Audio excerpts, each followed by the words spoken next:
আমাদের লজ্জা হয়, তবু আমাদের শিক্ষা হয় না।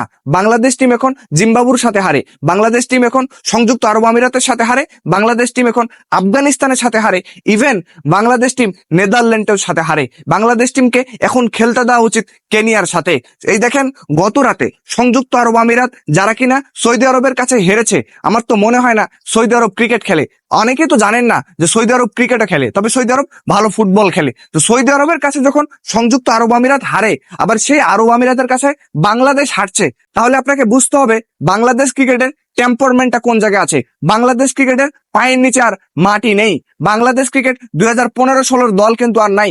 2015-16-তে বাংলাদেশ ক্রিকেট বিশ্বের অন্যান্য পরাশক্তিকে হারাতে প্রস্তুত ছিল, বা তাদের বিপক্ষে ভালো একটা ফাইট করবে বাংলাদেশ ক্রিকেট, সেটা কিন্তু আমরা দেখতাম। কিন্তু ওই বাংলাদেশ আর নতুন বাংলাদেশ নেই। এই পঞ্চপাণ্ডব চলে যাওয়ার পর বাংলাদেশ ক্রিকেটে শুরু হয়েছে অধপতন, বাংলাদেশ ক্রিকেটে শুরু হয়েছে ধ্বংসলীলা।